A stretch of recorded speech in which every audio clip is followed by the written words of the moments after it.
That's a different podcast, so I wanted them to Google and go to the wrong one. Oh, good. Yeah. So that's what my plan was for getting that screwed up. So people are probably wondering, whoa, you're blowing my mind. What the heck's going on here? Where is Mr. Jason McClellan? Mr. Jason McClellan isn't with Open Minds anymore. He's gone off to do other things. Hopefully, we'll have him back on the show occasionally or sometime in the future. But I need a news guy. I need a buddy to talk about news with. And this buddy has invited me to his podcast to do news for several months, and it's always a lot of fun talking to Martin. And so I decided Martin would be a great guy to join me every week. So we're gonna try, right? You're gonna try to join me, hopefully every Monday. As far as I'm concerned, I've already marked it on my calendar for years in Nice. advance. Yeah. Excellent. Yeah. Yeah. So this ought to be a lot of fun. So Martin and I will talk about the news in just a few minutes. However, I first want to introduce our guest for the day, and that is Kevin Randle. So Kevin's cool. Kevin, Martin actually had him on not too long ago. He did a great podcast on the Roswell Slides. Martin had a lot of other great researchers, several of whom we will discuss later in the interview with Kevin Randle. But I just wanted to have Kevin because I wanted to get to the bottom of this. Okay, you guys, we've been talking about the Roswell Slides, and I'll catch you up. It's like catching people up to the Game of Thrones or something. I'll catch you up on the latest drama. But Kevin has been looking at this stuff from the beginning. And what confused me is the first time I heard about this, I heard it had to do with the Roswell Dream Team, two of whom I'm probably closest with are Don Schmidt and Kevin Randle. I emailed them both separately, and they were not doing the same thing in regard to these Roswell slides. So that confused me. Who is the Roswell Dream Team? What do they have to do with all of this? So in this interview, Kevin explains that, and he gives us background. For those of you who aren't familiar, we've had Kevin Randle on before, and I've talked about him in regards to the Roswell slides. However, he is a Roswell researcher. He's written several books. In my opinion, he's a great researcher. He's really fun to talk with. He's a really funny, witty guy, but also very intelligent. So it'll be a great interview. So I'm looking forward to it.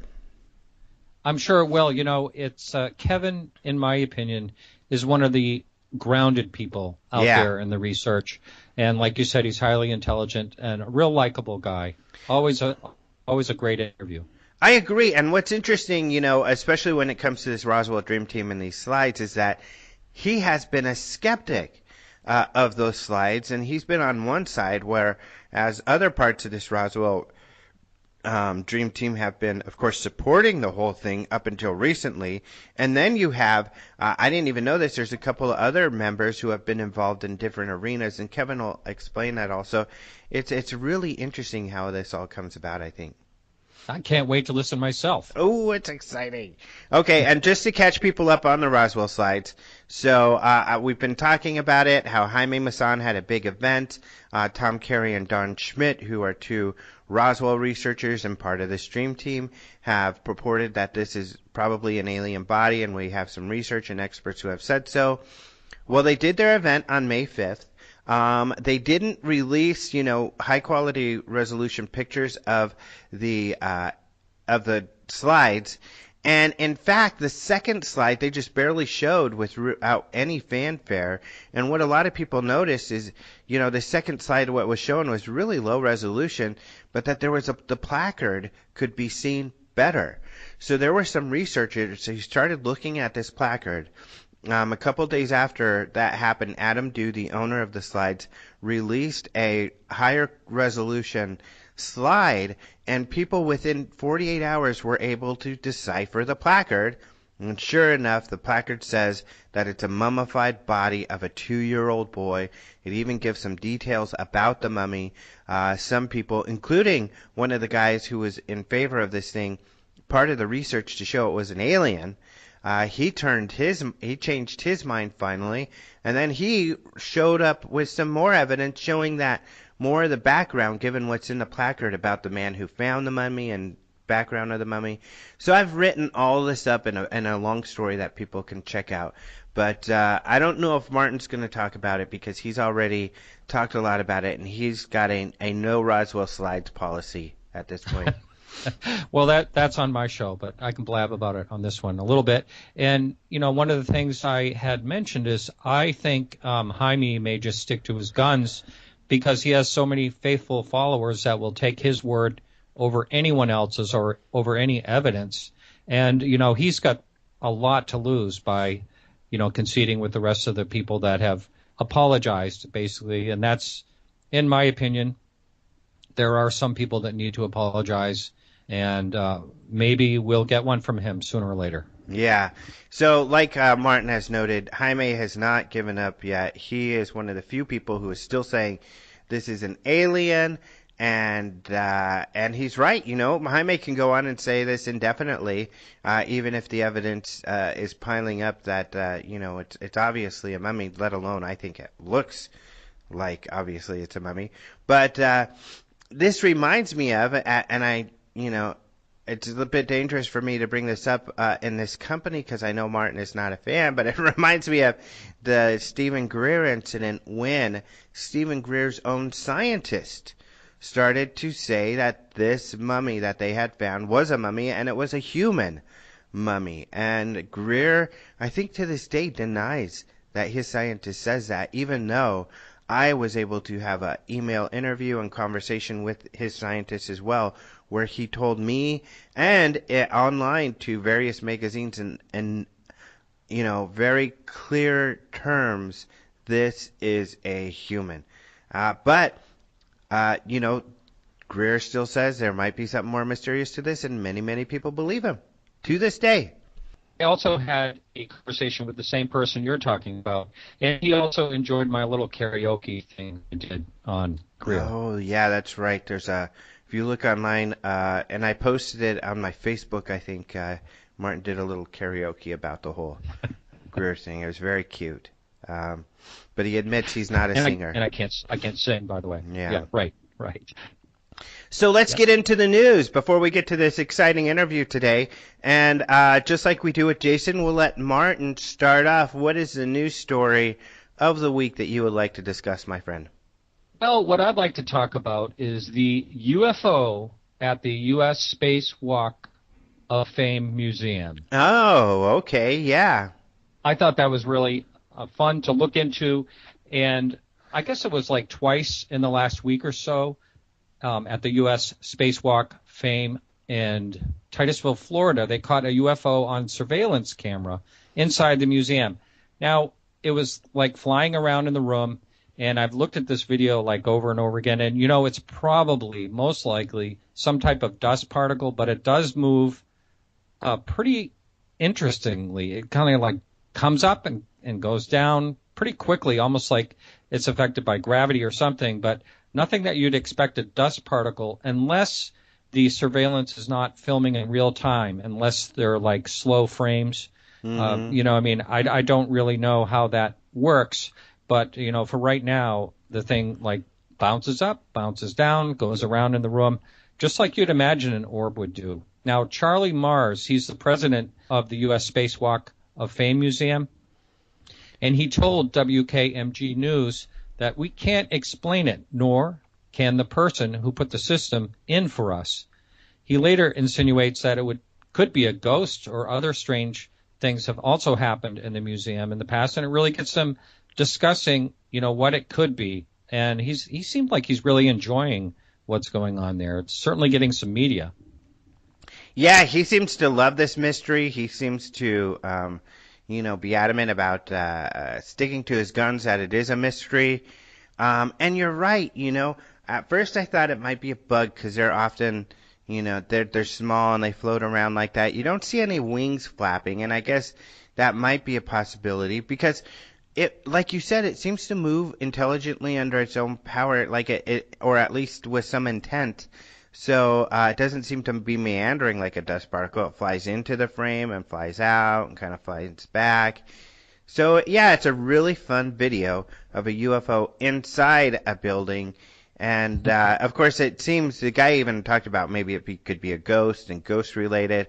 But I included it because of the space connection on the website, and also that some people were, mentioning, I guess, because it's a space walk of fame, that it could be an alien. So, Of course. yeah, Now I'm also wondering if this thing could be replicated somehow by stirring up some dust, yeah, at night or something. I'm sure they could do something to just compare it yeah. to. And another thing I was thinking of, this could be, it's just possible that someone might be staring in the window with a flashlight looking for alien bodies on display since it's a museum. Yeah. Zing. I never even thought of that one. That's a Yeah. really good point. That's probably what's going on. I think that's what it is. People yeah. all over the country are peeking into museums looking for their alien bodies. Especially when it has to do with space. I mean, it's a no-brainer, right?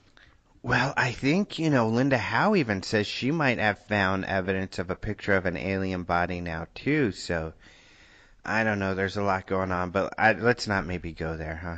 Okay, sure. Yeah. I mean, did you listen to that interview on Whitley Strieber? No, I was busy at the beach yet again. Drove out to visit my sister in L.A. and hang out at the beach this weekend. So I, again, did not do work-related stuff. All right, so yes, Whitley Strieber interviewed both Jaime Mosayan and also Linda Moulton Howe on the topic, and I'm not going to judge the podcast in any type of way.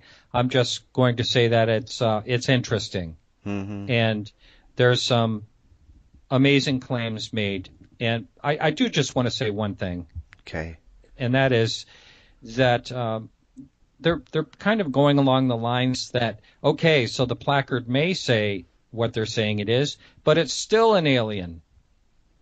And to me, that's way out there. It's government disinformation.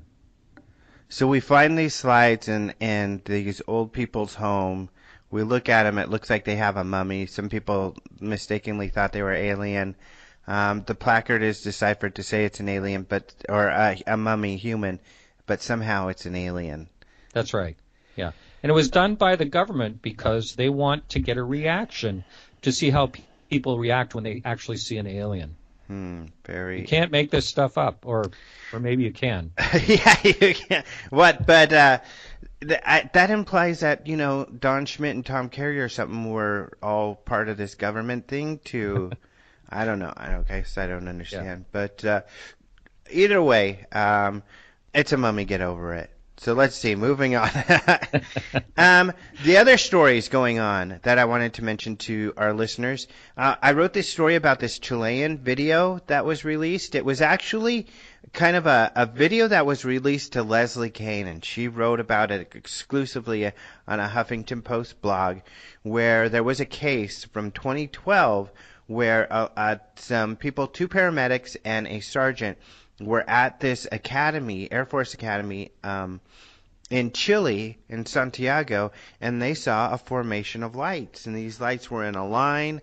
They moved into a triangular formation, a circular formation before disappearing. And these guys were really shocked by that. They thought these lights were going to land. A general had come to the base about the same time, and he said that these guys were all really excited. The sergeant who witnessed this, I guess, was in charge of security. So he was a respected, incredible person. So it's been an interesting case for the Chilean government. Well, they've looked at the videos and they can't determine what the lights are. So that's essentially what the conclusion they've come to, that it is anomalous aerial phenomena, which is the term they use, essentially the term for UFO. Just meaning they can't and have not yet identified it, and they believe that there could be some evidence that these lights were under intelligent control. So a pretty interesting story. The videos aren't very good. The paramedics recorded it with their cell phones. You can't see much, admittedly, and they admit that. There's a link to CEFA, the UFO organization, official organization, part of their kind of FAA, that investigates UFOs, and their report with pictures and videos. However, Leslie luckily writes in English, so she has a whole story on the Huffington Post. I wrote somewhat about the sighting and her blog that she had written. So that was a really interesting story. Did you get to take a look at that or the videos at all? Yes, I've been following that along, and actually Leslie and Jose Lay are going to be on my show this coming Wednesday. Whoa! So and then we're going to be talking about that for, an hour and 45 minutes. So we're going to go. I think the best part of this story, in my opinion, is that it's a government agency, and that other parts of the government and even local, like police departments, military, everyone is all behind this organization in researching. And, they come out with this, that, it's unexplained basically and possibly under intelligent control. To me, that really lays the groundwork for other countries and organizations in other countries, however they are, to actually, start investigating these things and trying to figure out what they are and taking them seriously. Yeah, I agree. It's really cool. They do some great work, and they like you said, have the cooperation of everyone throughout their government. And they're a great example of how this can be done in a positive way. And I agree. It's really cool. This organization is out there doing this work. And it's great that they love Leslie, who's very credible and careful, and that they use her to get their work out there. So pretty cool stuff. Exactly. I agree about Leslie. She's top-notch and never wants to be confused with a ufologist. She's a journalist. Right. So finally, the last story I wanted to just mention, and this is kind of fun because I didn't realize it, we had a guest reviewer. This is a guy who writes a blog. He mostly writes about rock music and that stuff. He likes that kind of music that goes You probably listen to a lot of that kind of stuff yourself. All the time. So, but he reviews movies and stuff like that. He's a good writer. Really cool, interesting stuff, and he's into UFOs. So we did a review of Dark Side of the Moon in a, from the perspective of people interested in UFOs. And so it's really cool and interesting. He's convinced me to at least see this new Area 51 documentary. Or it's not a documentary. It's a fiction film, found footage film, and it's made by the Paranormal Activity guys. They got huge for doing this kind of stuff and this ghost thing. So it looks really interesting, and I think the part that's most interesting and why I'm mentioning it is that there are ufologists in it. There's Norio Hayakawa, Glenn Campbell, and George Knapp, I guess, is in it for a few seconds, even though when I posted to Facebook this review and I put, hey, Noria and George Knapp are in this, George Knapp did not seem to know that he was in a few seconds of this film, so we'll see what happens with that. But, yeah, kind of cool that they had some ufologists in this film. Well, I'm looking forward to see that as well, and it's really something how they can have a budget where they do like found footage type films, such a low budget and such great success. I hope this one, is as good as this guy is saying it is. Because it'll do well. Yeah, so do I. I guess it's not being shown, in all theaters right now, but I think it's going to be available on demand if it isn't already. I think it is. So it looks like at least fun, especially for people who are into UFOs, because you can see some research and maybe some of the people Martin and I have interviewed in these movies. So pretty cool. It is. So that's about it. Was there any other piece of news that you feel that I had, that we got to get out there? Not that I can think of, okay. Except I heard that a flying saucer landed on the White House lawn, but I don't think that's a big news story. Yeah, it happens all the time. Yeah, it does. Since 1952. That's right. No, I think that's it, man. Cool. Well, thank you so much for joining me, Martin. This was a lot of fun, and we will do it again. I hope so. And thank you out there, listeners. I know it's a big change, but hopefully I'll bring a little bit to the table here, and you'll have some fun. Yeah, definitely. All right. So without further ado, let's talk to Kevin Randle. I am super duper happy to have Kevin Randle back on the show. Hello, Kevin. Hello, how are you doing? Doing pretty well. Now, it's a funny thing. and I haven't done this yet. A lot of people keep saying, okay, I'm going to stop talking about the Roswell slides. All right, we're done with the Roswell slides. But somehow, something happens and everybody keeps talking.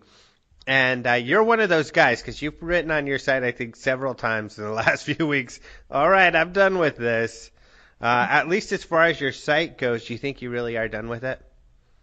I wrote that I was done with it unless I got a statement from Tom Carey and Don Schmidt, and that I would publish their statements with no editorial comment from me. I would publish them straight as they wrote them. The only thing I did with Don's statement is I highlighted one sentence that I thought was the important sentence in his statement. Other than that, I haven't done anything with the Roswell slide since I said I was going to stop, but there's still things going on, and there's information that needs to come out. So I'm just kind of waiting to see where things go from there. Yeah, I think that's how we all are. So we'll get into that. But I am interested in this. Now, to share with you, the first time I heard about this, the Roswell slides, I think I heard some rumors about there could possibly be something. And, there's always rumors. And especially like with you all, with Roswell, there's always some new information. So, but then a little bit more started coming out. And the first thing I read about or started following is the Anthony Bragalia, when he started talking about stuff, posting this stuff online. Is that how you first came to know about the Roswell slides? I first learned about them in a column that Rich Reynolds had done on his old UFO conjectures, or UFO iconoclast blog, which is now UFO conjectures. And he'd mentioned something about this sort of information coming up, and I hadn't heard anything about it. But he mentioned Nick Redfern had told him a little bit about it, and I talked to Nick Redfern about it and learned more about it. And I sent an email to Don Schmidt and Tom Carey and said, this is what's being published. I haven't heard anything about it. I've signed no non-disclosure agreements. What's going on? And they, I think Tom wrote back and told me a little bit about what was happening, and that they had some evidence. They'd signed the non-disclosure agreements, and he really couldn't talk about it. And then Tony Bagalia began writing some columns that led to more information about the slides circulating. So I learned about it basically online from Rich Reynolds. And that's interesting because of there's this Roswell Dream Team, and because the first thing when I heard about it, I sent an email to you and Don saying, hey, what is this? Is this something that you all are working on? Or are you willing to say anything? Because to me, I know you guys. I know you're careful researchers.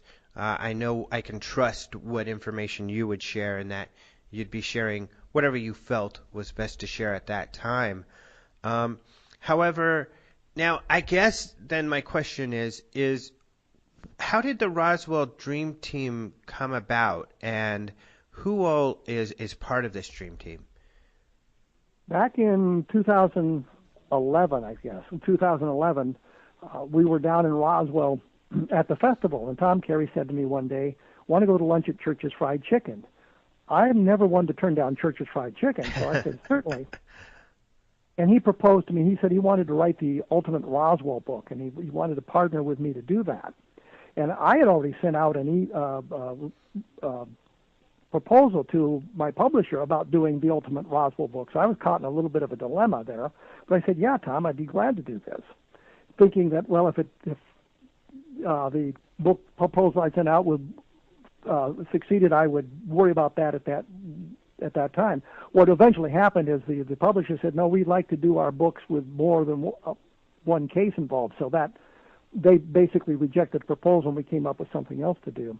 So Tom and I decided we were going to do the ultimate Roswell book, and then Tom said to me, well, sometime later, that he'd felt some loyalty to Don Schmidt because he'd worked with him for so long, and so he'd invited Don into this thing, and he was thinking of it as sort of the Roswell Dream Team.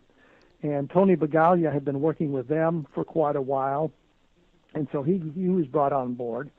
And I thought, if you're doing the book, you need to talk to David Rudiak because of his knowledge of the Ramey memo, And that would be an important thing to research in connection with this book.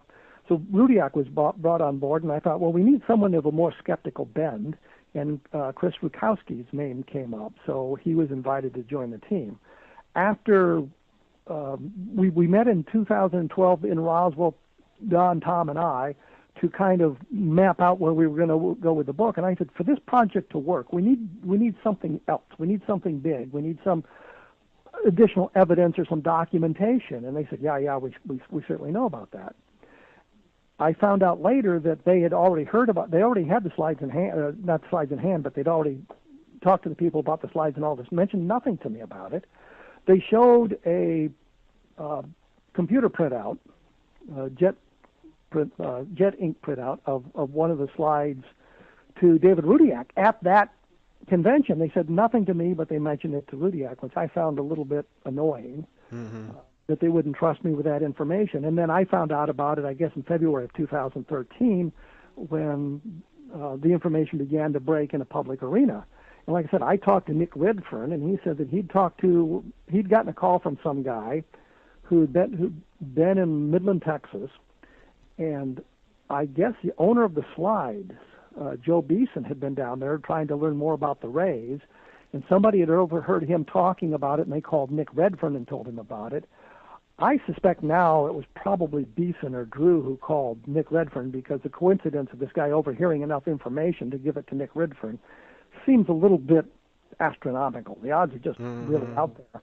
But anyway, so Nick Redfern knew about it, and he talked to Rich Reynolds about it. Then I talked to Redfern and learned what he knew, and then emailed Tom and Don and was basically told, yeah, but we've signed this non-disclosure agreement. And I thought at that point, well, I don't need to know anymore. I don't need to investigate anymore. They're handling it. Mm-hmm. I would periodically hear from Tony Vigalia about a little bit of what was going on, and I think that was why some people thought I was involved in that investigation when I wasn't, but because I knew a little bit about it. But that investigation was being handled by Tom and Don and Tony, and I guess they had tried to get David Rudiak involved to see if he could decode the placard that was near the body and that sort of thing. But their investigation went on without my knowledge, and the specifics of it continued. And finally, in the summer of 2013, I said, guys, this just isn't working. We've got to stop this now, because I'd gotten a good offer for the book from a reputable back publisher. I talked to Tom about this and told him we needed to get some stuff to the publisher. We're going to lose this window of opportunity. And by the summer of 2013, it was pretty clear that wasn't going to happen. So I kind of said, I'm done with this. Mm-hmm. So they continued off on their investigation without me. I stayed in communication with Tom and Tony Vigalia and periodically with Don, but nothing really about the slides. So that's sort of my history into it until we got to November of last year, when Tom announced to the world that they had these slides. And from that point on, a lot of information was leaking out. Adam Dew was all over the place. Mm-hmm. Tom and Don were all over the place talking about it, so I was gathering more information. And I wrote on my blog a number of times that what I knew about it at this point, the lack of provenance, for example, they don't know who took the pictures for sure. They don't know when they were taken. They don't know where they were taken. All of that stuff they didn't know. And I thought this is going to be a real hurdle for them to leap. Mm-hmm. Unless they can do this, because you can't talk to the photographer, because apparently he or she is dead. You have no family members to talk to. You cannot prove any of this stuff. And I said, I'm afraid this is going to turn out badly, mm-hmm. Because you cannot answer those questions. And when we finally get to the May 5th presentation, what we'd hoped would be the answers to those questions just were not there. Mm-hmm. And so you get done with it, and you have some men with impeccable anthropological and biological credentials saying that this body is not human, and here's why we believe this. And you have some of the other people speaking to it. I think Don said, well, we tried to have the placard read by doing all of this stuff, and nobody could read the placard. And unlike that, you realized that there's some real problems with the investigation into the slides and the provenance of the slides and the chain of custody. You couldn't even establish a chain of custody for the slides. Mm-hmm. And by the 24 or 48 hours later, we all knew what the placard said. Right. Because online, I think Adam Dude put up a better copy of the slide, and a number of different organizations and different people looked at that and were able to deblur it and discovered that, well, we now know where the picture was taken. It was taken in Mesa Verde. Yeah. And that we know that the body was a child mummy from 800 to 1,000 years ago. So it all blew up that quickly. Yeah, and see what you describe now. I think is some insight that because there was so much rumor and going on in the background. A lot of the public didn't see this because this is in some of the online forums that we're in and people commenting on your site. And one great thing about you is you're an open book. I mean, everything you learn or discover, you post it right there on your website. And you're very open and honest. When you get criticism, you explain yourself and explain, what's going on here. Because I know there were some people saying, you know what, Kevin, you have too much information. You've got to be in on this. But as you explained, you were getting information, and so were others from Tony Bragalia, whereas Tom and Don were very tight-lipped about their investigation. And we didn't really start getting a lot of information from them until November of last year when Tom made the announcement at the American University. Yeah. And then more and more of it came out as Adam Dew started promoting his documentary. We were getting more information that way. And one of the things is, in the documentary, they do interviews a guy who said he'd been in Roswell in 1947 and seen the bodies and said, this looks exactly like what I saw in 1947. And then they were outraged when others found out who it was. It was pretty clear who it was. They gave enough information that you could figure out who it was without a whole lot of aggravation. Mm-hmm. And they were complaining that people called him to vet the information. And I'm thinking, what did you expect? Yeah, that's what people do. Well, but I mean, they're being very secretive. They're saying we've got this information that is, radical. This information is game changing. This is important information, and so they expect us to accept all of that without trying to vet it. And some of the things that we were able to vet, they said this guy had been a lieutenant in Roswell. Well, he hadn't. He had retired as a staff sergeant from the Air Force after 20 years of service. I mean, his career was honorable, not particularly distinctive, but it was an honorable career, and he did his job and he served the country well. But he was never a lieutenant. And in Roswell in 1947, he was a PFC, and we were able to get that information and clarify that point of view. It appears that it was Adam Dew who made that mistake, saying that he was a lieutenant, not that the guy had claimed to be an officer in any way. But that's the kind of thing you need to do. And then they mentioned, well, we have this Kodak expert who literally wrote the book on Kodak history, which is true. And then they were annoyed that a number of people, including Billy Cox, a legitimate journalist, called to see what the guy had to say and discovered that the enthusiasm this guy had shown for the slides wasn't quite that enthusiastic, and there were some questions in it. So we were vetting that information, which I don't understand why they didn't expect us to do. Mm-hmm. I mean, even if you all wouldn't have done this, a journalist, even myself, even though I'm not mainstream, I mean, I would be. It's my job to vet that kind of stuff if I can, if no one else has done it. Billy is mainstream journalism. Yeah. Or let's say Lee Spiegel would have written about it, or any mainstream publication. That's what they're going to do. As a blogger, I mean, I understand that's not real journalism, but it's new journalism, if you will. Right. And I think that I have an obligation to verify the information. And if I cannot verify it, I'm required to point that out. And if I can verify it, then I have to underscore the legitimacy of that information. And so we've got these slides out there, and we're asking questions about it. In December of last year, after Tom had made the announcement,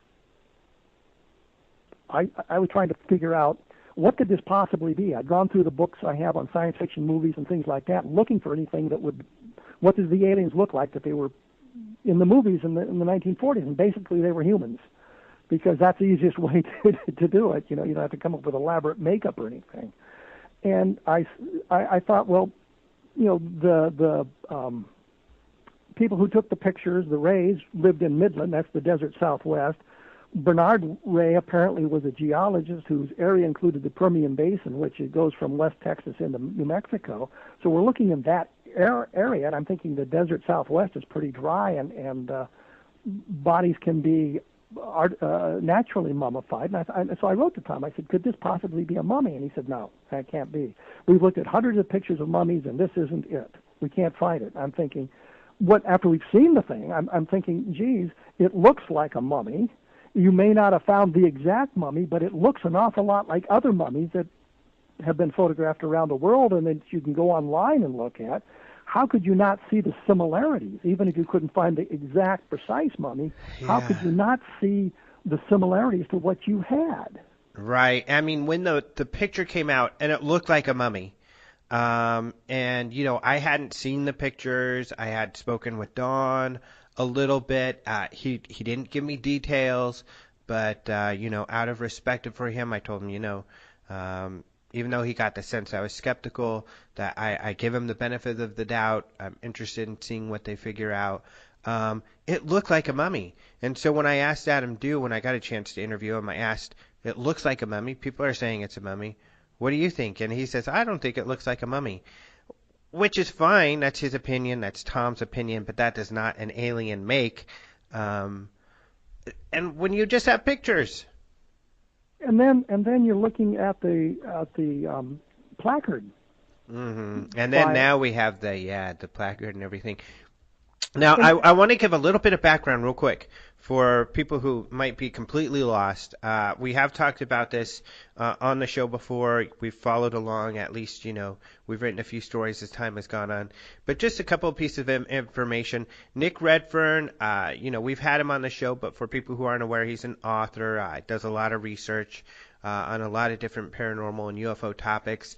We actually did an interview that we have on YouTube right now where he talks about his background with these Roswell slides. But essentially, he was approached a while ago by someone who said they knew of the slides and said, hey, do you think you would buy alien pictures, or could you help me sell pictures if they were of genuine aliens? And that kind of raised a red flag for him. I went back to my notes from my conversation with Nick Redfern, because that had been brought up in the last few days, and I didn't remember that. And I went back from my notes and discovered that he'd said that to me back in would have been February of 2013. That there'd been some discussion. Would these things be valuable? Could you sell these? Who would you sell these to? And so that makes me wonder if it wasn't Beeson or Dew who actually called him. Right. Because they're not bound by the non-disclosure agreement. They can do whatever they want. You know, Tom and Don were, but they could be looking for that. And so I wondered if maybe one of them had called Redfern to kind of feel him out and see if he knew where they might be able to make some money off these things. Which happens to all of us. I mean, unfortunately, even when I started as a MUFON investigator many, many years ago, when I first got into all of this stuff, you would get those calls. I have a picture of a UFO. How much will you guys pay for it? Oh, yeah. A lot of people do that. So, I mean, it's no surprise people would do that. And a little background on Beeson and Dew, just to catch people up. Now, and you can correct me, but Beeson, it was his sister, allegedly, who, I think it was 1998, who was part of cleaning out a house for an estate sale or getting it ready for an estate sale. She found this box of slides that was marked in the stuff that was to be thrown away. She decided to save it. The way Adam Dew described it to me is she was a bit of a hoarder, so she threw it in her garage, where it sat for about 10 years. Finally, then she looks at the slides, she sees and projects them, she sees something weird that looks like it might be an alien. She shows her brother, who's Jeff Beeson. Jeff is friends with Adam Dew, who's Adam... Joe Beeson. Oh, Joe Beeson.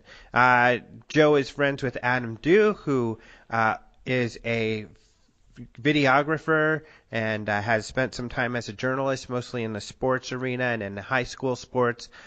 So he thinks it's allegedly weird too, and it might be an alien. So that's when Joe and Adam begin to investigate, but apparently also to shop around to see if there's any interest in people to sell the photographs. Yeah, that's pretty much it. And the thing you have to remember, the house is being cleaned out for an estate sale. We never got a satisfactory answer as to who owned the house. Had it been the Ray's home, I think she died in 1988, so somebody must have owned the house and been living in it before they started cleaning it for the estate sale. Somebody said it might have been Hilda Ray's attorney who owned the house. So there was a lot of discussion about, who owned the house. So you've got a break in the chain of custody at that point. Mm-hmm. You're not really sure who owned the slides or who took the pictures because they were separated in another envelope taped inside the top of this box or something of the pictures that obviously had been taken by the Rays.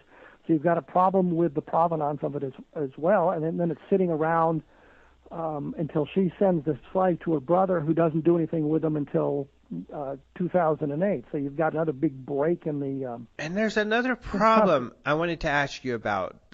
There's been this alleged rumor or this comment that, and I don't know where this even comes from, that this Hilda Ray, who they assume took the pictures with the Rays, were friends with the Eisenhowers, and there was at first when it came out that these pictures had pictures of famous people, but when the pictures came out just recently, in February, when they announced they were going to bring them out, and Adam Dew had a trailer to a documentary he was going to do about this whole thing, they showed the pictures. To me, that doesn't look like friends of anybody. It looks like these people were at events where they took pictures of these people at a distance. And one of the things that bothered me about one of the slides is one of Eisenhower, which they had a couple of pictures of Eisenhower. The picture is reversed because his ribbons are on the wrong side of his uniform. And I don't know how that happened, but that was something I've pointed out a couple of times and nobody ever came up with an answer. But they had pictures of Eisenhower. But they had pictures of, I think, Clark Gable and Bing Crosby and Sammy Snead, who was a famous golfer. But it wasn't even them arm in arm with them or them next to them? There was no evidence that they knew Eisenhower, that Hilda Ray knew Mamie Eisenhower well, that they were friends or anything. No evidence has ever been found linking them other than these photographs. But now these claims are out there. Supposedly Linda Howe is saying that they're close friends. There's no evidence to support that. I've got pictures of me with David Letterman. I met him one time in the DFAC at the Baghdad International Airport. And I sitting there listening to his show, and Paul Schaefer's doing part of the thing, and I said to my friend Sean Chaney, I said, take a picture of me with Letterman because my wife loves his show. And I thought it would really, you just really flip her out. There I am with Letterman. And so we did that. And then he took one picture, and I'm thinking, it's a digital camera, for God's sake. You should have taken several. But so I have a picture of me with David Letterman. That doesn't make us close friends or confidants. Right. And apparently there has been some research done to determine whether or not Hilda Ray was friends with Mamie Eisenhower or anything like that. And according to all that the people have been able to find, it simply isn't that way at all. They just right. I know. Hands a couple of times. Shepard Johnson got a hold, I guess, of the Eisenhower records and asked, if she was in the records at all, and they said they had no record of Hilda Ray and them being friends at all. Yeah, and I had forgotten his name, and that's why I hadn't mentioned it. Yeah, he's written a couple stories for us, and he's also, taken us to task on a couple things, so we know his name very well. Well, but he's a great researcher. And that's the point. That's kind of basic research. The other thing is they were talking about this Air Force officer who had submitted it to the Pentagon for the placard for review by the photo interpretation office or whatever it is. Turns out the officer had retired in 2004. The photo interpretation office had moved from the Pentagon to Fort Meade, which is no big deal. But the guy's they submitted the slide to, or the scan to see if they could read it, are photo interpreters. They're not guys trying to decrypt signs on displays. Their job is to take photos of areas and determine whether or not there's any concentrations there and that sort of thing. I mean, it's the guys who found the missiles in Cuba in 1963. That was photo interpretation. That's what they do. Their expertise doesn't go that way. So the idea that the Pentagon had looked at the slides and couldn't decipher the placard is hyperbole at best. I mean, and slightly misleading at worst, because it really wasn't done that way. It was a friend of Don's had done him a favor by submitting it to some guys who may or may not still have been in the service, for all I know, at the time. Well, and another important part, that's one of their experts, is the Pentagon, on the placard piece. Another one of their experts is one of the, and this is what's interesting, is a lot of these guys are inside of your Roswell Dream Team. I mean, which is the way it should be. You're all checking each other's work and doing and vetting all of this information out. But David Rudiak was listed as another one of their experts who couldn't figure out what the placard was. But from what I understand, David Rudiak, like I did, followed the procedures, downloaded this Smart to Blur program, and was able then to decipher the placard. And now Rudiak, right, is saying that, yeah, now I can decipher the placard where I couldn't before. It is clear to me that the scans that were being handed out to look at, the placard had been obscured purposely, so it could not be read. And that if you'd seen the original slide projected on the wall, you may have been able to read the first line, which is mummified body of 2-year-old boy. So it had been obscured. So even though you apply the best technology available, you couldn't do it because they had kind of whited that sort of thing out, so you couldn't read it. So that suggests some deception. It suggests some deception because once a higher quality scan was available, and one of them was taken off Adam Dew's site, then you almost without any of the programs, you could read the first line. Yeah, that's what I did. I did like they suggested. I downloaded the picture from Adam Dew himself. Yes. Because Jaime Maussan and some others were saying that the Roswell Slides research group, who was looking into this, had faked the picture that they used to blur. No, I used Adam Dew's picture himself, and I was able to reproduce what they had done. And in the statement that Tom Carey had released, saying that it was faked, and before I put it up on my blog, Don had asked me to tone it down a little bit, so I fine, I had no problem with that, and I mentioned on the blog, this has been modified, but he also had sent a note along that said that if we could get independent corroboration from it, then he would man up and admit the truth. And I sent him an email immediately. He says, Don, there's at least 6 different people involved in 6 different areas of the world who are independent of the Roswell Slides Research Group who've been able to do the same thing. And I think he called me the next day, and we talked about it. And then he issued the statement that he issued, because it was clear that the placard has been read, and there's still people who are running around saying, well, maybe the CIA did that to disguise the idea that it was an alien. For God's sakes, we not only found the place where it came from. There's a statement from I think it's a 1938 journal. Yeah. It was published by Mesa Verde. It's got almost the exact same wording as the placard. And then you look at other pictures from that museum, and you've got similar placards from it. So it's clearly been deciphered, and the argument is no longer about what is contained in the slide, but how did we get to this point?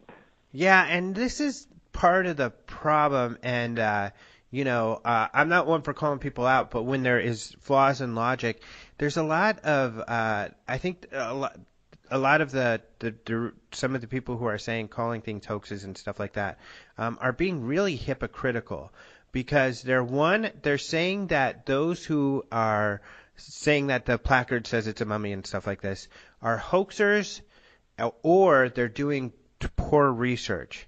But on the other side, and to call out people who have said stuff like this, like Linda Hauer or Jaime Maussan, because Jaime Maussan has written me and he's upset with me about this too. But it's like, but you have not before you're calling it a hoax before you have tried to reproduce that process yourself. Um, and I'm not a hoaxer. You're not a hoaxer, and essentially they're saying we're hoaxers if we're able to reproduce it, and we can. So they're being really hypocritical. Not only that, they don't even know who these people are, and immediately they're calling them hoaxers. Whereas you and I know who these people are, and I know those people, they can be a little bit mean, they're skeptics, but these people who have done this work, they are careful researchers. They are not hoaxers.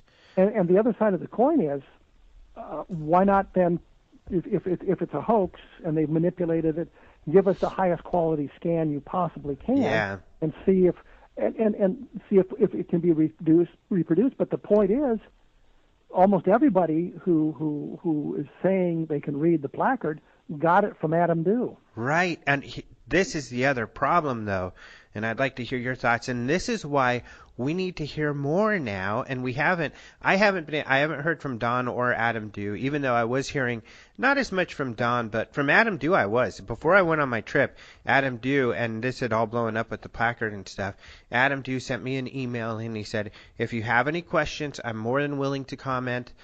Just let me know. So I said, I'm leaving on a trip, plus I haven't been able to completely review everything that had been done. So I said, when I get back, I'll get back with you. And he did say he'd be busy for a couple days, but now nobody's heard from him. So I told him, here's what I found. I was able to reproduce this, and I would like to talk to you more about it, because people are blaming Adam Dew for some manipulation here, which is of huge concern. So, for instance, as you mentioned, Anthony Bragalia has said that Adam Dew provided images to the analysts that weren't the full images that we're seeing today. Bragalia says that Adam Dew has even more clearer images than what we've even seen and been able to decipher. Is that true?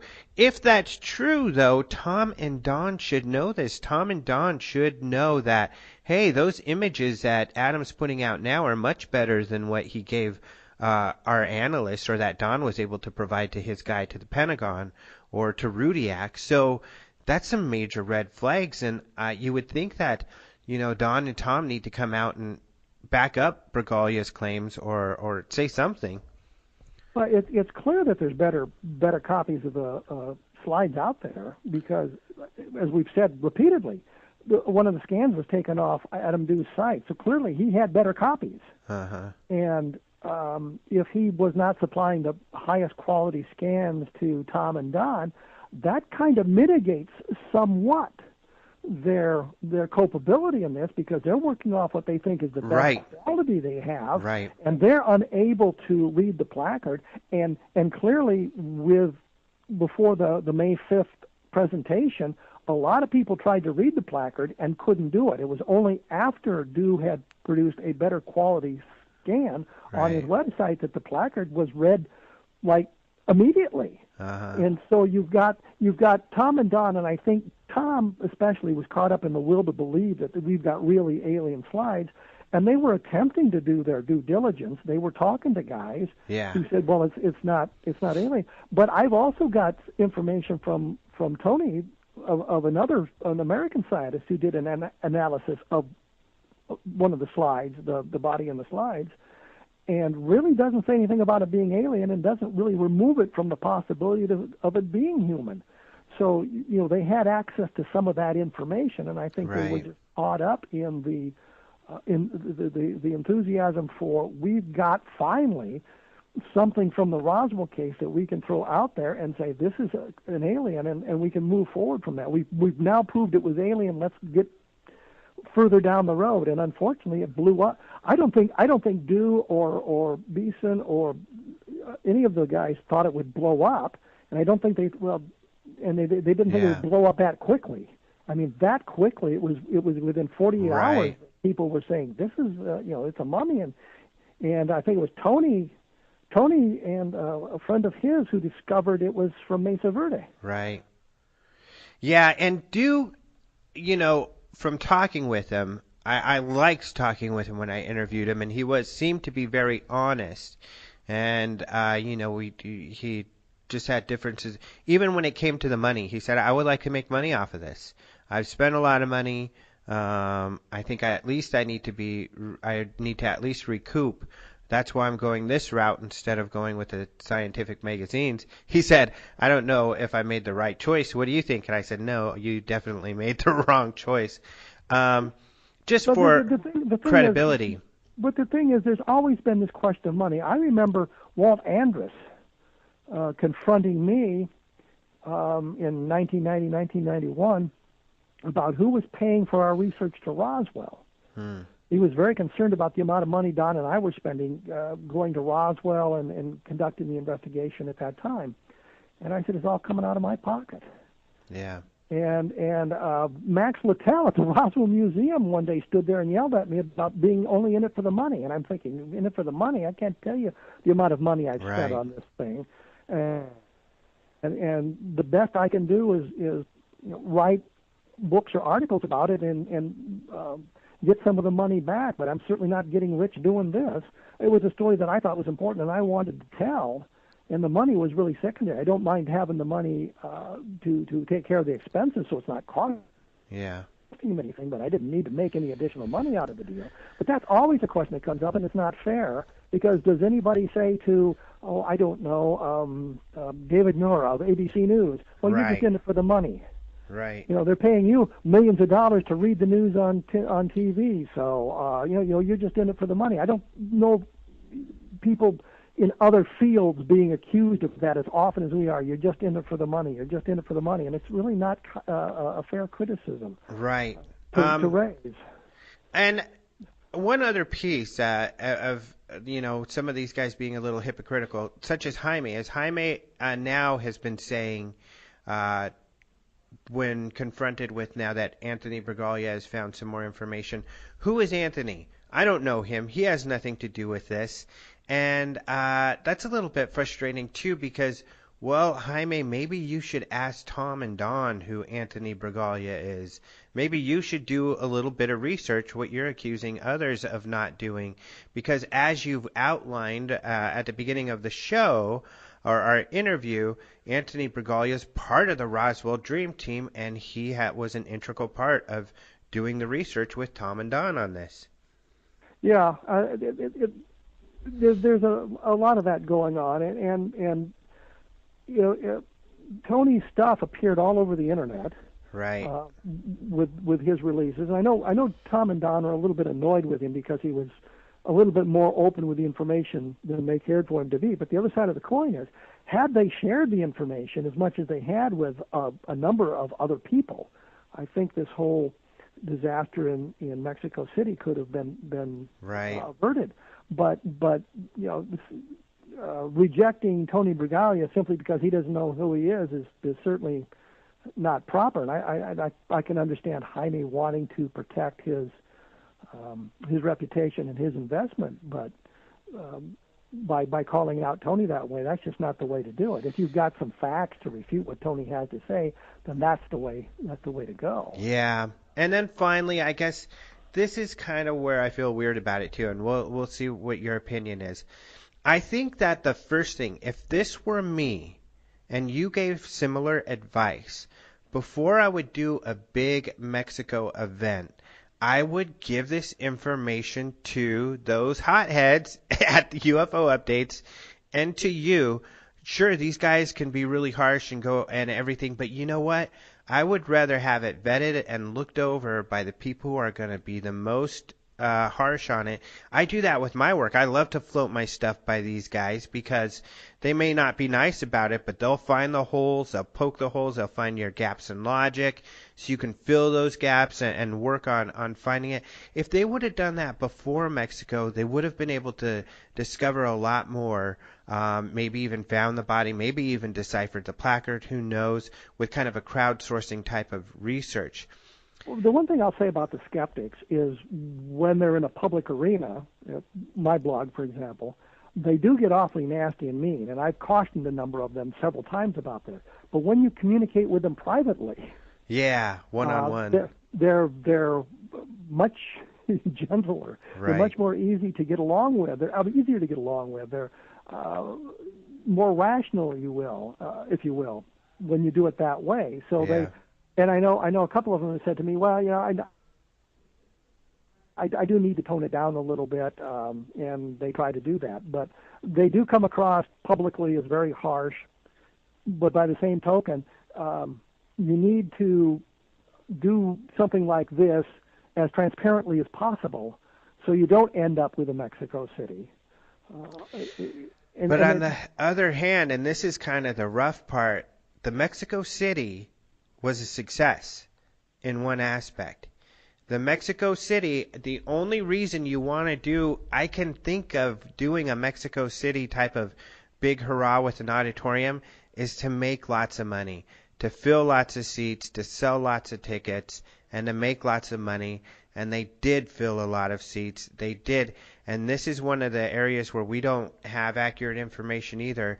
Supposedly there were 6,000 people there, some of which I think paid like $100 a ticket. There's huge alleged numbers. Robert Solis wrote about this on UFO Chronicles. But there are a lot of people who paid $20 to watch the streaming. So there was a lot of money to be made, hundreds of thousands. Yet Jaime had said to what the UK news that he lost $100,000. The numbers don't add up, and it seems like at least if you just wanted to fill seats, that was done. The other side is there's all kinds of speculation about how many people streamed it live over the internet. Yeah. And if you signed up prior to May 5th, it was $15, and if you waited till May 5th, it was $20. So there's all kinds of figures out there. Somebody had written that they had 2.5 million people on the internet watching. That in a worldwide audience didn't seem extreme to me, but then you think about the UFO community, well, maybe that's a large number. Somebody else said, well, that number is inflated by a factor of 3, which now we're looking at, 700,000 people looking at it, but still at $15 a pop, you're making a nice piece of change. Yeah, that is a lot of money. But we don't know that there were 800,000 people. Right. Yeah. And we don't know. All we know is there were about 6,000 people in the arena, which holds 10,000, and that tickets ran. If you paid a higher price, you got closer to the stage. But we don't know how many people paid $100 and how many people paid $35 for the tickets. We just don't know those sorts of things, so we can't accurately gauge if anybody made a lot of money on this. I would imagine the speakers had their expenses paid and then got an honorarium for speaking there, but we don't know how much that was. We don't know if they got a piece of the gate or if they did it for a flat fee, and we don't know how much extra they got. I mean, I've done speeches at conventions and things where I've gotten as little as $150 to speak with my expenses paid, and I've gotten higher fees in other venues. It just really depends on the venue, and it depends on the organization, and it depends on what you agree to do. So we don't know how much money changed hands, or if anybody made any real money on this thing. You could argue that Don and Tom, no matter what they made in for their speakers' fees and such, probably spent that much in their investigation. Right. So if they broke even, they're lucky. So you can make all sorts of guesses, but you just don't know how much money anybody made, or if anybody made any money on this. Clearly, hiring a big, whopping, huge arena in Mexico City, what you're attempting to do is make some money on the deal, but we just don't know whether that was successful or not. Yeah. And then finally, Jaime says he's going to share even more information. It's Friday, so the listeners know, even though they're probably listening to this on Monday or later. But Jaime says he's going to release some more information, or I don't even think I think he's just going to argue his point that he believes it's still an alien. But the issue is now we have a lot of experts who have looked at these fuzzy pictures. We've got the placard that says it's a mummified body. If he has an quote-unquote expert that can say, I've measured this in this tiny little fuzzy slide, and I've measured that, and the ratio between the distance from the shoulder to the elbow cannot be human, it must be alien. I mean, that's just so far out, and so, it's not really evidence of anything anymore, I wouldn't think. No, especially when you have the placard read by Yeah. independent researchers around the world. You have the location identified. Right. And you have from 1938, which has got almost the exact same wording. You've got all these factors that have been derived from the slide, and then to say, well, the body is not human is preposterous at this point. Even though you may have an expert telling you that, the evidence argues against that expert. No matter what his expertise is, no matter how good he is, the evidence argues against it being alien. The evidence suggests it's the mummified remains of a poor, unfortunate child, and it's unfortunate the child is being exploited in this fashion. Mm-hmm. So, what an affair. So I guess we'll see what happens. I think it would be helpful, though, and maybe this will happen. Maybe by the time the Roswell Festival happens in July, that Don and Tom will help to give some more information so we could figure out, what had happened here. Because I think it's fair for them to, to be able to say that, we were not provided the best evidence, that a lot with the evidence that would have helped us, the pictures at our higher resolution that would have helped were withheld from us, and that's what happened here, and that's why we were fooled. And that is so fair to say, and I think it would be right to say, I don't think they need to fall on their swords completely on this. I think you're right. I don't think they saw a good high-resolution copy of the slides until they got down to Mexico City, and then they saw a better resolution. But the original slides weren't there. They didn't project the original slides. And this is what we need, is to have the projection of the slide on the wall. This is the slide on the wall. Oh, my God, we can read the placard. Mm-hmm. And despite this, to make clear, I mean, you are a Roswell researcher because you believe that there is a genuine mystery when it comes to the Roswell event. I began in this because I thought we would go to Roswell and we would lay this thing to rest. I thought we'd get down there and we would look at all the various evidences that had been presented, and we would be able to say, no, this is untrue, this is not true, this is inaccurate, and we would be done with it. And that was pretty much what had happened on the first trip down there. We were supposed to meet with Frank Joyce. But once we got to New Mexico, Frank Joyce called and canceled because he was sick. What a surprise there. We met with a group in Albuquerque, and it turned out they were really far-out New Agers and had little to do with UFOs. We got down to Roswell. We met with Cliff Stone. He didn't have a lot of information for us, just provided a little bit of background on this. And I'm thinking this is just really a waste of time. And then we met Bill Brazel and sat down with him and talked to him for, an hour and a half, 2 hours. And at that point, you realized that, there's something going on here. And he was the son of the guy who found the stuff. Yes. Well, and he had found some pieces himself. Uh-huh. And the military had come out and collected the pieces from him and that sort of thing. So, suddenly the story is bigger than we thought. I remember as we were going to the airport in Albuquerque to go home, I said to Don, we've got to come back. We're not done. And we came back, and then we met with Frank Joyce. And it turned out the Frank Joyce story that we've been hearing about, well, it turned out that was true.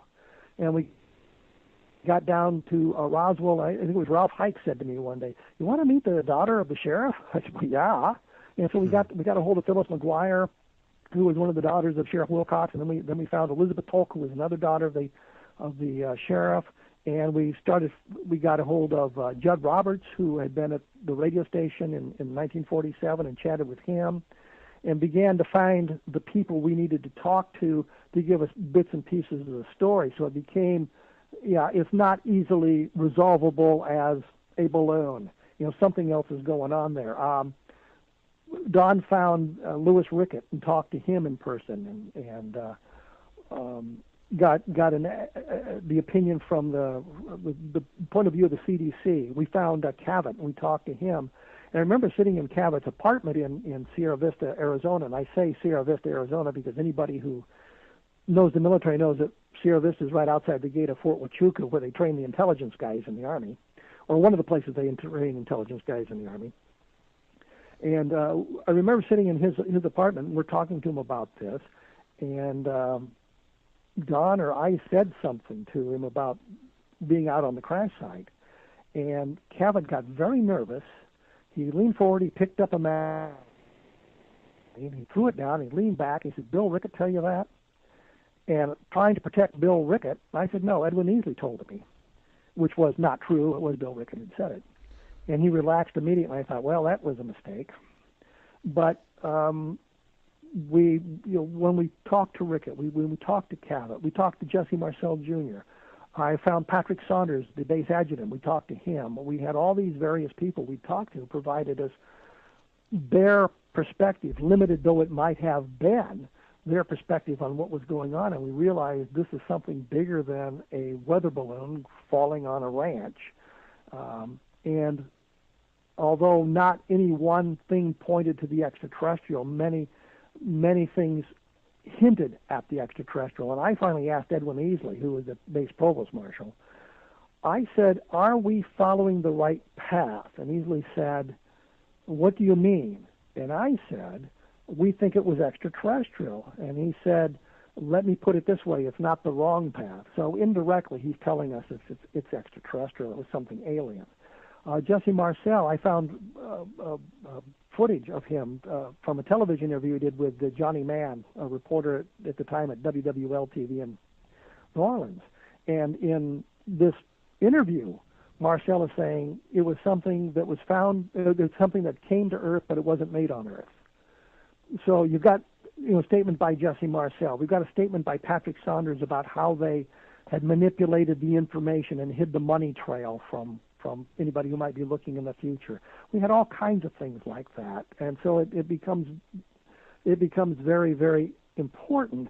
But then you have all the hoaxers and the charlatans and the wannabes trying to climb aboard, and that hurts the investigation because it makes everything look bad. And this Roswell Slides is kind of an example of that, because people are going to think, well, they said they had the proof and it turned out to be a hoax. The whole thing's a hoax.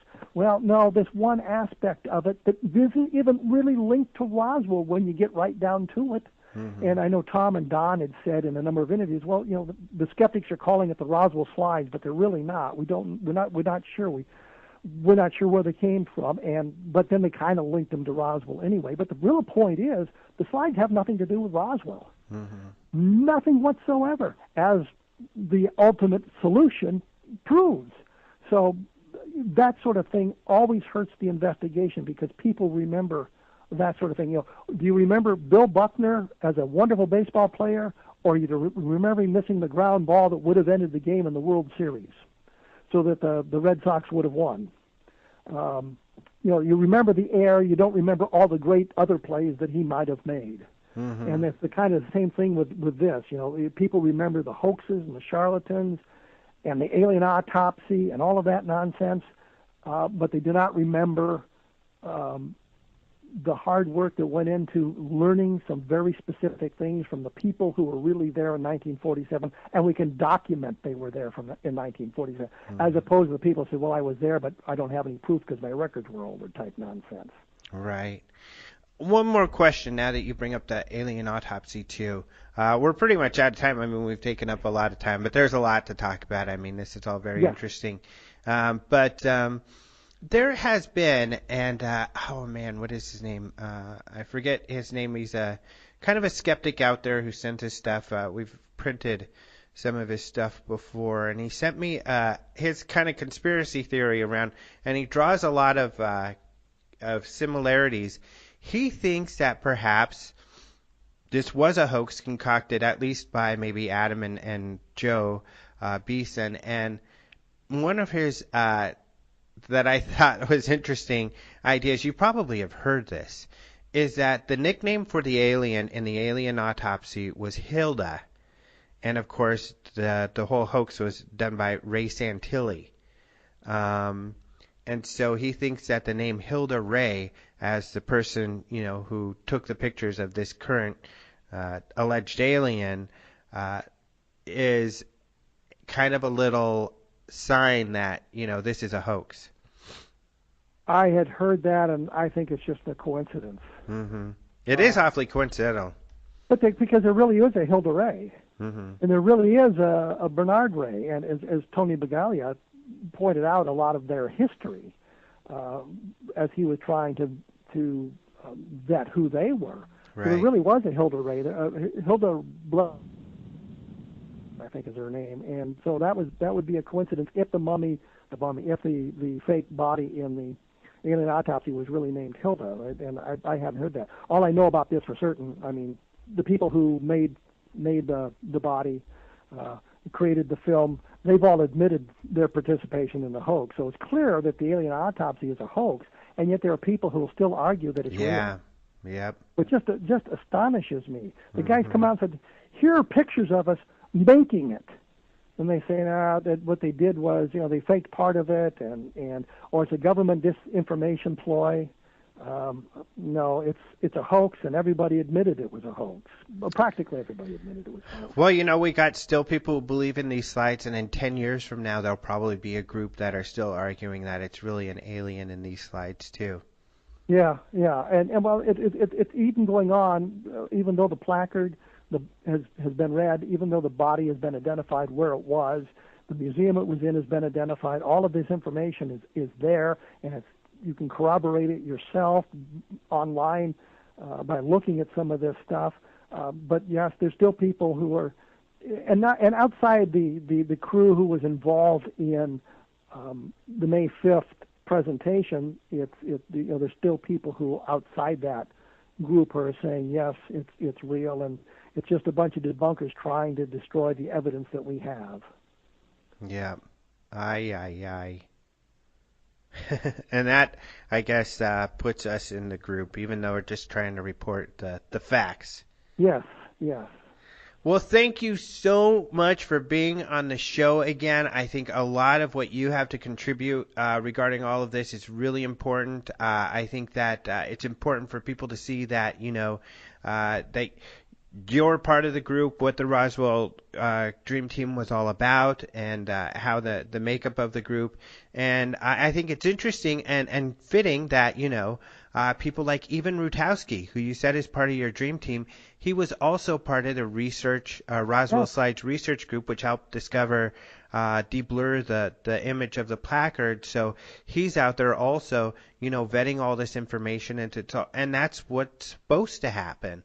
And what's really interesting about the slides thing is everybody from all points on the spectrum have come out and said this thing's a hoax.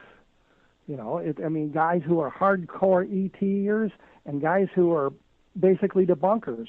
They've all come together and said this thing's a hoax. It's really not a hoax. It's a misidentification. Yeah. But in this case, we all basically seem to agree, except for a very small minority who want to keep this thing alive. Right. So we'll see what happens, huh? Yes, we certainly will. Well, I wanted to talk about some other stuff because it's so funny. It's not that we contact each other directly often, but we're, online. You're writing all the time, and so am I. And sometimes our stories are connecting, and we're commenting, and it feels like we're communicating all of the time, which is great. So thank you so much for being on the show again. This is really great stuff. And at least for now, I think I can lay the Roswell slides to rest as well. Well, good luck on that. Yeah, I know. We'll see what happens. Thanks so much. Oh, Thank and you. just to let people know, kevinrandle.blogspot.com or they can even just Google you and they can find your website. Is there anything else you want to direct people to? Well, if they get to my blog, they can find the government UFO files, which is my latest book on UFOs. You can click on that; it'll take you to Amazon. You can get a Kindle copy or a e-copy, or you can buy a hard copy. And I've got another book coming out in October, which is kind of a follow-on that, and then maybe the UFO books will be done. Who knows? Yeah, we'll see. I doubt it. All right. Thank you very much. We'll talk to you later. Thank you. Thank you so much to Kevin Randle for being on the show and sharing with us all he knew about the Roswell slides and kind of that history. So now we can know, who is the Roswell Dream Team, how were they involved, who in the team was involved with what, and also a little bit about this Roswell Slides research group. In fact, you can Google that term, Roswell Slides Research Group, and you'll be able to find their information. I think it's roswellslides.com. But you can look further into their research and how they took a look at this. And like Kevin and I have said, these are researchers that we respect and that do some really good work, even though they can be ornery at times. But who isn't, right? I don't get too ornery. I get goofy. But anyway, speaking of goofy, thank you so much to Martin Willis for joining us at the beginning of the show. Remember, you can find more about Kevin Randle by Googling his name and going to A Different Perspective, his blog, or kevinrandle.blogspot.com. Martin Willis you can find by Googling podcast UFO, and you'll be able to hear his interviews there. He's interviewed some people that I haven't interviewed, so you should go check out his archives and you'll be able to see that there. But he'll be with us on a weekly basis at the beginning of the show to talk about all the latest and greatest UFO news. Of course, all of that UFO news you can find at openminds.tv. You'll find that and more. There are stories by Roger Marsh about some of the MUFON sightings that have taken place lately, some really interesting ones. So be sure to check openminds.tv for more. And then, as I mentioned on our YouTube page, we have a new interview with Nick Redfern. And Nick Redfern, among other things, like his background and what he's going to be up into the future, but he also talks about the Roswell slides and how he was approached early on about these slides and his perspective on the whole thing. So I know there's a lot of fans of UFO researcher Nick Redfern out there, and we've had him on the show as well, and we should have him back because he's got so much information, just like Kevin and a lot of these longtime researchers who are so fun to talk to. Anyway, you know what? We're a day late because of the holiday, but we're going to have another show up next week. Thank you so much for listening to the show. Thank you for Caleb Hanks for the opening and close music. He has some incredible stuff. You can find him at the Clerk Chronicles, and he posts a lot of music for free, actually, that he does, and it's a really good stuff. And you can also find a big link to him on the Open Minds TV radio page. So go check that out. And I also want to thank Dark Matter Radio, who also has been replaying our shows, and PSN Radio, who replays our shows, to help get the information out there. That's why we do this, is to get this information to more and more people, and that's why we take great pride in being able to provide as much as we can for free. Like this show and like a lot of stuff. And I think you guys can't argue that Open Minds perhaps has more free UFO stuff than anyone else that we put up there. Daily stories. We put up 2 or 3 stories a day on UFOs. The daily headlines. We are out here working really hard for you. But of course we have to pay the bills. We got to be able to do this. You can't do this for free. So we have some great videos, and it's really cheap. It's just a few bucks a month, and you can subscribe to our video portal and get a lot of videos of lectures. You can get the Bob Lazar video. You can get the video of George Knapp, the journalist from Las Vegas, talking about the Bob Lazar case and why he thinks it's a really good case, for those of you who are skeptic. So you can get all of this at the Open Minds video portal. If you go to the openminds.tv page, you'll see a link to it in the upper right. But yeah, we do charge for a few things, but you would not believe how expensive it is to get all of this done. And even though we recoup some money, we do not recoup it all. So we are out of pocket on all of this to get you this UFO information. We also have the UFO Congress coming up, so you can already register and get the super low prices. I recommend that you do that as soon as possible, and also reserve your room, because rooms at the host hotel are at the Weekapaw, beautiful place in Scottsdale. If you've seen pictures, it is like a first-rate, first-class hotel. Beautiful, beautiful place. Luckily, there are other venues very close, very nearby. But if you want to be in the host hotel, you better reserve a room now and also register. And you can go find all of that information at ufocongress.com. We are working on the speakers list. Send us your recommendations, and we will have some confirmed speakers actually up fairly soon. So I'll tell you more about that as we get closer to the event. But also this weekend, I will be in Contact in the Desert. So I'll be doing a lecture and a workshop there. I hope to see you there. It should be a lot of fun. And I always really appreciate getting to meet you all.